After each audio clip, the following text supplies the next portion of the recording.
You were born into the arms of others, helpless, soft, unable to walk, talk, or even feed yourself, and yet, somehow, you survived. For months, years, you depended on someone else for everything. Food, warmth, safety.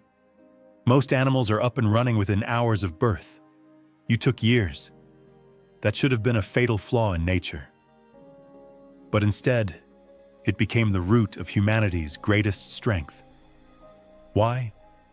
Because you weren't alone. The humans before you evolved something extraordinary, a bond that runs deeper than instinct and longer than childhood.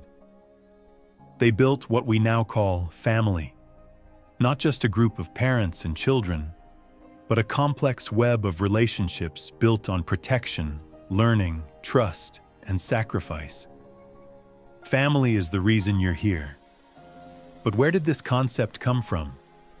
Why do humans invest decades raising children when most animals walk away after a few weeks? What evolutionary force carved such deep emotional roots between generations? Across cultures, timelines, and climates, families appear again and again, not just to help raise the young, but to teach, to remember, to care. And this isn't just a social idea. It's written into our brains, into our bones, into the fossilized footprints of the first humans who ever walked upright and never walked alone. This is the story of why humans need families, and how that need may be the very reason we became human in the first place. Chapter 1. The Animal Families and Human Bonds. The word family carries a certain warmth for us. Images of nurturing hands, shared meals, bedtime stories, protection. But in the natural world, the meaning of family can be far more brutal, functional, and fleeting. In the dry grasslands of sub-Saharan Africa, the hyena offers a very different vision of kinship. In a clan that can include up to 100 members, the social hierarchy is like a medieval court. It's a matriarchy, led by the oldest, most dominant female. Her daughters inherit their ranks, their privilege, and their power. But sons, once they grow older, are cast out, forced to wander into unknown territories, stripped of status the moment they enter another clan. When a baby hyena is born, already with its eyes open and armed with sharp teeth, it doesn't cry or coo, it fights. Twin cubs of the same sex often battle until one dies. The victor earns a higher rank in the clan's future. From the first breaths of life, hierarchy matters more than affection. Yet, not far away in another corner of the animal world, tenderness takes an unexpected form. The male seahorse, far removed from the dry savannahs, carries his children inside a pouch in his tail. He gives birth to hundreds of fry at once, propelling them into a world of currents and predators, his job complete. But his effort a reminder that caregiving is not confined to one sex. Further inland, along riverbanks lined with reeds and cypress, a female alligator defies expectations. Despite her terrifying power, she carefully lifts her vulnerable hatchlings in her jaws and escorts them to water. She guards them not for minutes or days, but for years, defending them against raccoons, bobcats, and even other alligators. In the Kalahari, a desert too harsh for survival without unity, the meerkat thrives because of cooperation. Only the dominant female breeds, but every adult takes part in raising the pups. Older siblings teach the young how to hunt, how to dig, how to kill venomous prey. A pup watching an adult carefully remove the stinger from a scorpion is learning more than survival. It's witnessing generational knowledge in action. And then there are the whales, whose societies are built across oceans and generations. In orcapods, grandmothers play a vital role. Long after they can no longer reproduce, they guide the group, share fish with hungry calves, and remember where to hunt in times of famine. These elderly orcas live for decades beyond fertility, just like humans, and their presence directly increases the survival chances of their descendants. It's a phenomenon also found in elephants, whose matriarchs remember where to find water during droughts, and whose families grieve visibly and audibly when one of their own dies. If you've ever seen a baby gorilla drum its chest, or a lion cub tackle its sibling, you've glimpsed play not just as fun, but as preparation, training for future roles within their societies. And yet, for all the cooperation and caregiving we see in these animals, the bond between parent and offspring, or between siblings, almost always has an expiration date.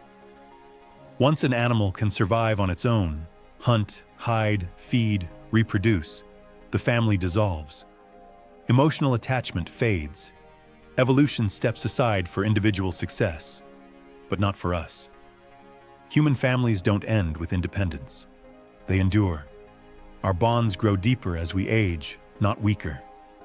A parent remains a parent for life. A child, no matter how old, still returns for comfort, for wisdom, for love. And even those not linked by blood, step-families, adoptive parents, close friends, are woven into this same structure. We are one of the only species that continues to support, teach, and sacrifice for each other well into adulthood, and even after death, through memory and legacy. So why do we love like this? Why do we feel this compulsion to stay, to protect, to nurture beyond instinct, beyond what is required to pass on our genes? The answer may begin in biology, but it ends in something bigger: culture, knowledge, morality, belonging. While meerkats teach hunting, humans teach history, language, belief. We pass down more than tools. We pass down identity. Our families are not just about survival. They are the vessels that carry everything that makes us human. In other species, cooperation may mean survival. But in our species, cooperation means civilization. The difference isn't just who we care for, it's how long we care, and how deeply we remember. Chapter 2. The First Families in Human Evolution. To understand where human family truly begins, we must leave behind the modern world entirely, its cities, comforts, and cultures, and step millions of years into the past, into a land without language, without fire, without names. What we find there isn't a story told in words, but in bones, footprints, and ash. In the hot, fractured terrain of the East African Rift Valley, the earth is quite literally splitting apart, a scar that stretches thousands of miles across Ethiopia, Kenya, and Tanzania. But beneath these ancient fault lines lies something even more remarkable than tectonic plates: the fossil record of our earliest ancestors.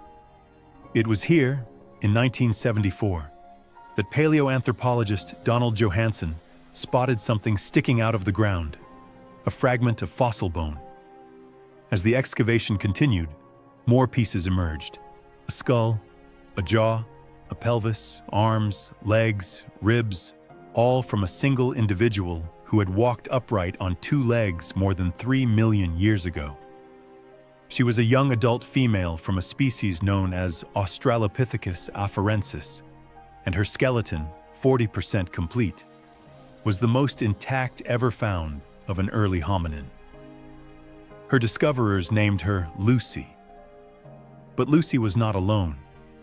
In nearby layers of sediment, fossilized remains of at least 9 more individuals were uncovered, all from the same species, all buried in the same moment in time. Among them were several children. Together, this group became known as the First Family. They likely lived together, died together, and thanks to geology, they remained together in death, fossilized as a single snapshot of life from 3.2 million years ago. No one knows exactly what killed them. Some argue for a flash flood. Others suggest a predator attack, or even surplus killing by a big cat. But what matters more than how they died is how they lived. The first family shows us that these early hominins, far removed from modern humans, already formed tight-knit groups made up of adults and children. There's no written record, no carvings or tools to explain their relationships, but the presence of young and old together, buried side by side, strongly suggests that kinship ties existed long before Homo sapiens appeared. They didn't just mate and scatter, they stayed. And that decision, to remain in groups, may have been the foundation of everything that followed. Lucy herself offers more clues. Her pelvis tells us she had given birth at least once, and yet childbirth for her species was not simple. As early humans began walking upright, their pelvis narrowed to support bipedal movement. But as brain size began to increase through evolution, the babies growing inside those narrow hips needed to get out before their skulls grew too large. The result was one of evolution's most complicated trade-offs: a difficult birth canal and highly vulnerable infants born early in development. Lucy's species had smaller brains than ours, about a third the size, but her anatomy shows the beginning of this challenge. Her babies were likely more helpless than other primates.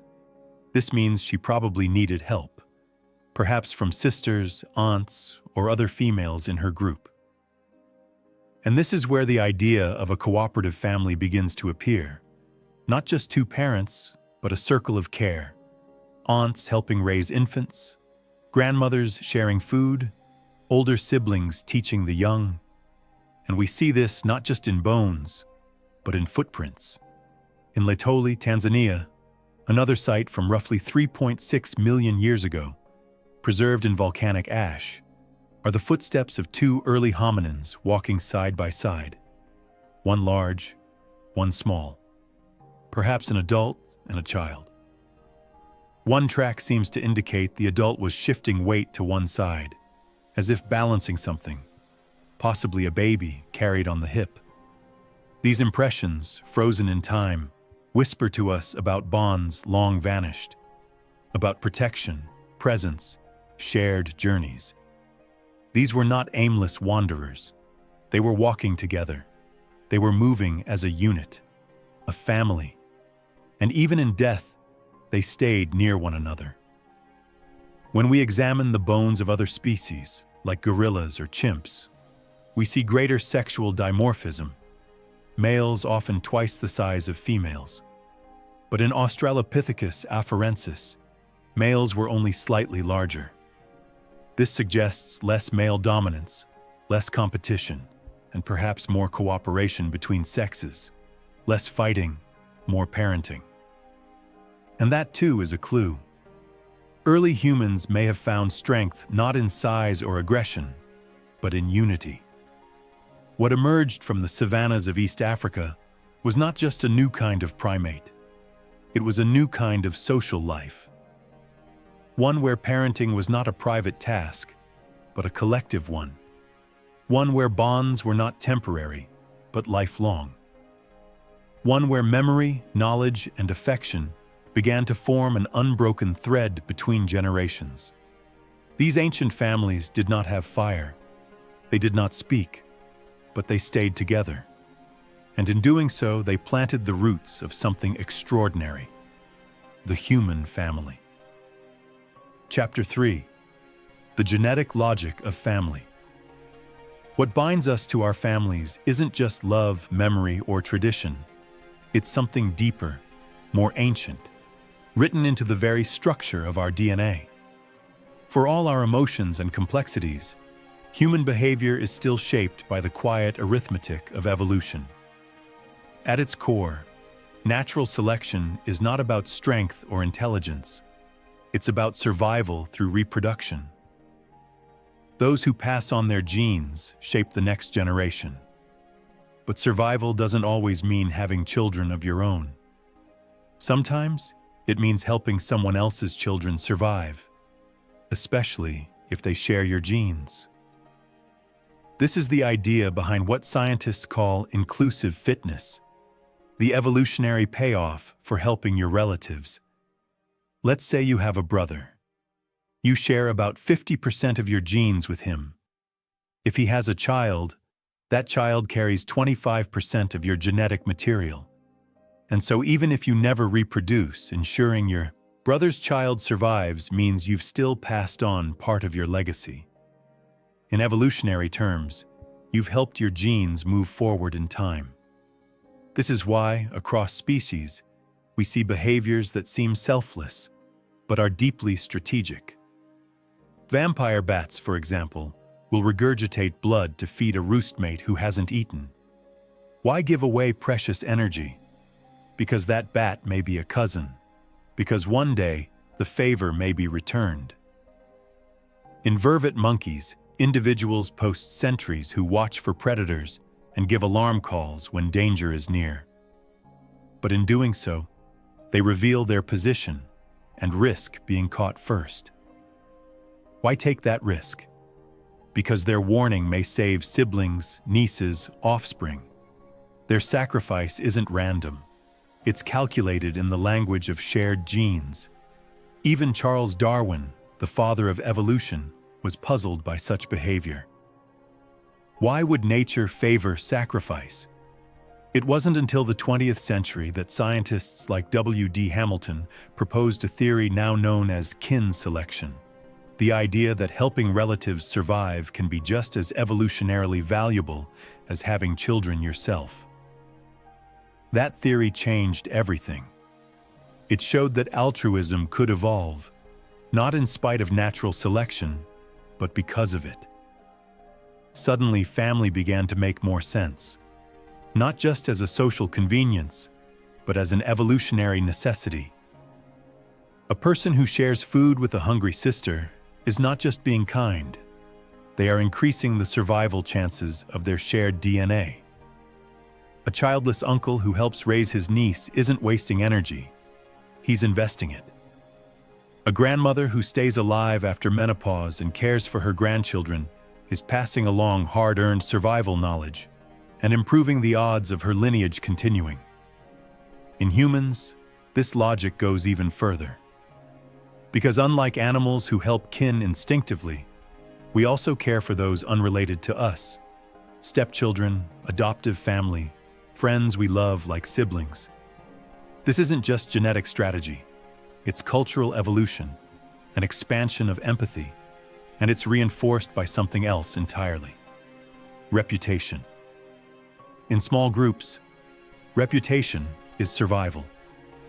People remember who shared food, who helped raise a child, who stood up for someone in need, and those reputations ripple outward. Studies have shown that when people witness acts of generosity, they are more likely to be generous themselves. Altruism spreads. Even gossip plays a role. It may seem petty, but it's actually ancient social technology. When communities grow too large for everyone to know everyone else, gossip helps track behavior. Who cheated? Who lied? Who gave without asking for return? Evolutionary biologists have shown that gossip can promote cooperation more effectively than punishment. Because if your name is tied to selfishness, you might be left out, ostracized. That social cost can mean no food, no protection, no mates. In early human societies, being helpful meant being remembered, and being remembered meant surviving. So, while our minds may feel filled with modern complexity, our family instincts are rooted in these primal exchanges. Help your kin, and they help you. Build a bond, and that bond protects you. Evolution may have favored the genes that built strong families, but in doing so, it also built something unexpected: trust, cooperation, and eventually, society itself. Chapter 4: Childhood, Bonding, and the Rise of Society. To understand how families shape the rise of human civilization, we must start not with the strongest or the oldest, but with the smallest, the newborn child. Human babies arrive in the world unlike almost any other creature, utterly helpless, blind to danger, dependent on others for years. Most animals are born ready to run, climb, swim, or hunt within days or weeks. But a human infant, soft-skulled and wide-eyed, needs care not for days or months, but for more than a decade. This vulnerability is not a flaw. It is the foundation of our species. Because in that long, dependent childhood, something powerful happens. The brain builds itself. Neurons forge billions of connections. The child watches, imitates, absorbs language, emotion, rules, and memory. This is not just learning, it is wiring. And for that to happen, the child must feel safe, and that safety comes from family. Evolution had to solve an extraordinary puzzle: how to grow a brain so large and powerful that it could create tools, stories, science, and art without breaking the mother's body in childbirth. The solution was risky. Give birth earlier. Let the brain develop outside the womb. But that meant years of danger. So humans evolved something else in parallel: a deep, emotional bonding system. Touch, gaze, voice, and scent all became part of a powerful feedback loop. When a parent holds their baby, their brain releases oxytocin, the hormone of trust and love. When a baby hears their mother's voice or feels a gentle embrace, their brain lights up with the same chemical.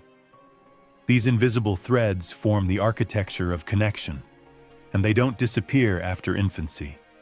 They evolve into lifelong attachments. Between siblings, between friends, between romantic partners, and across generations. This ability to bond, to form complex emotional relationships, became one of our greatest evolutionary tools, because it created networks of support. And from these networks, society began to form. In traditional hunter-gatherer groups, child rearing is never the job of just two parents. Grandparents, aunts, uncles, siblings, and non-relatives all contribute. Anthropologists call this cooperative breeding, a strategy that allows families to raise multiple children at once while still hunting, gathering, and migrating. In these societies, play is not just a pastime, it's a school for life. Children mimic adult roles, solve problems together, build relationships. They learn language not from instruction, but from immersion. They learn values by watching who shares food, who breaks rules, and who keeps secrets. These early social lessons become the bedrock of morality.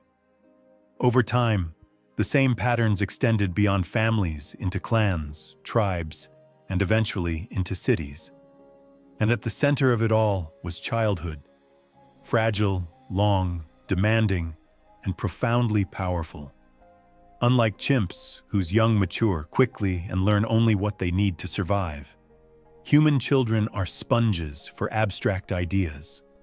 They can learn belief systems, cosmologies, mathematics, and music, because they are raised not just to survive, but to understand.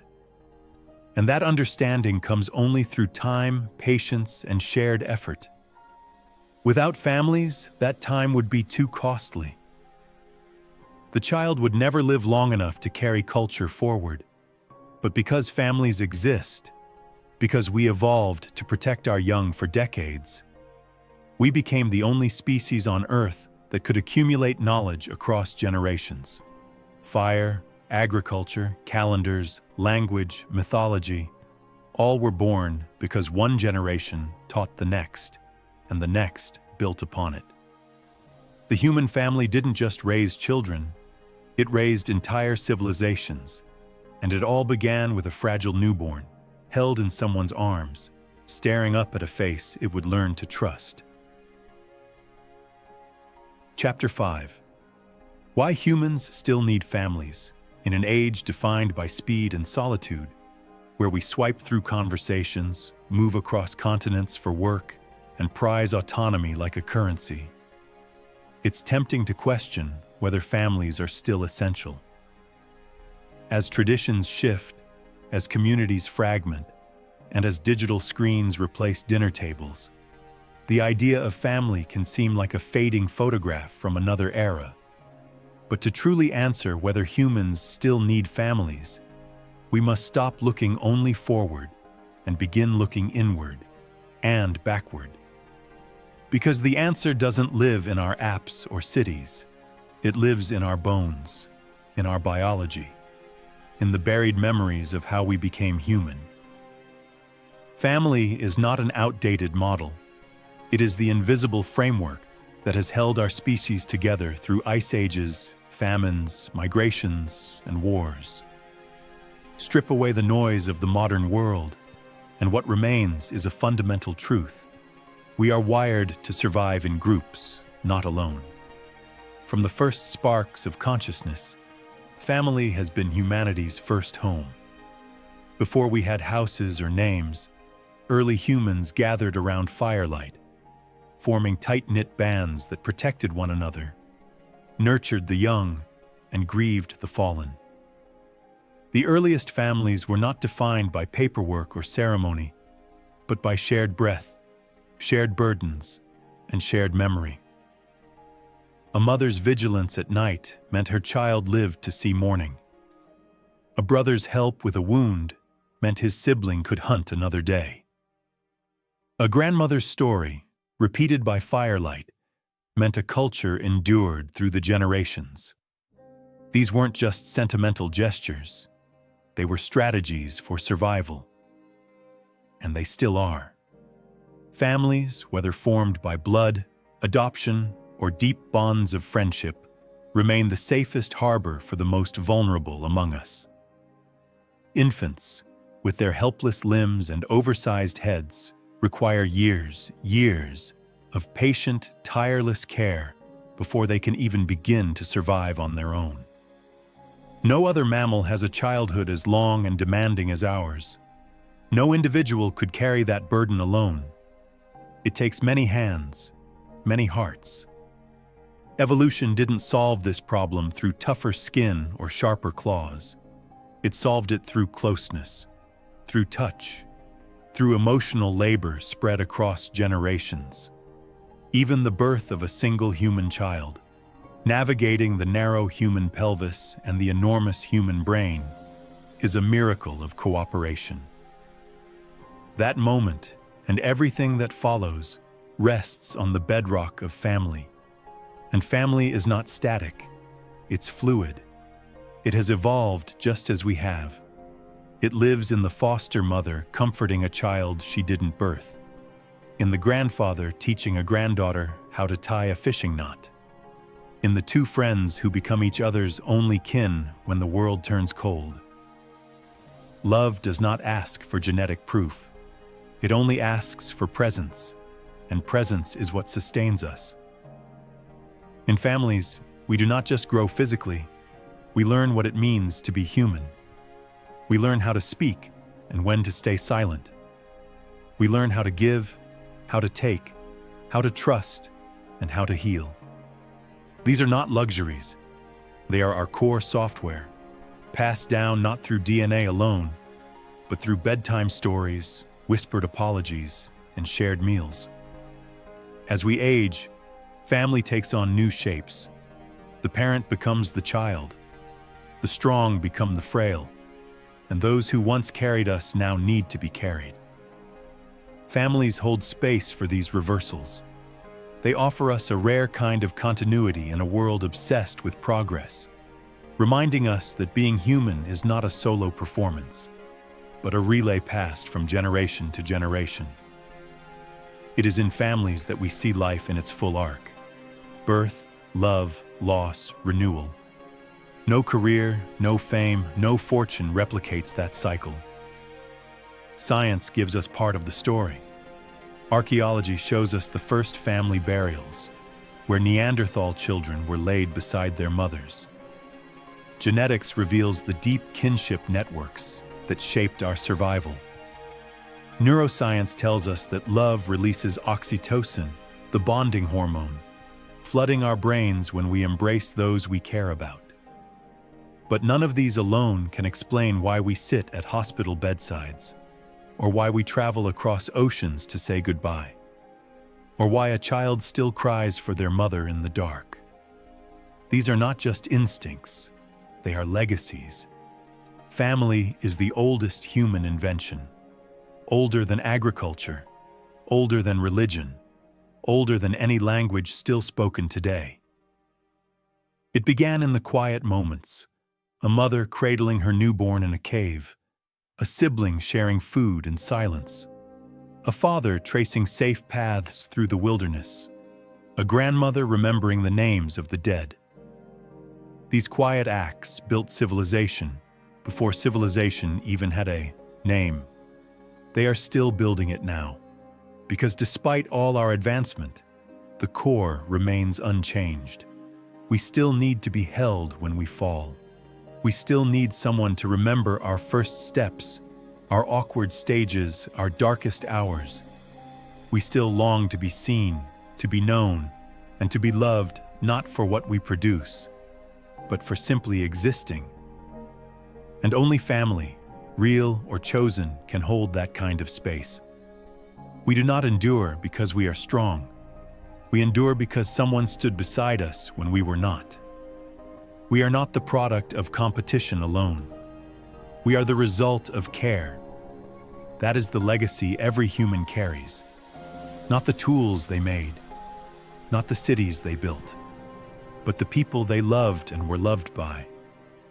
And when the world turns quiet, when the buildings decay and the headlines fade, it will not be our achievements that echo through time.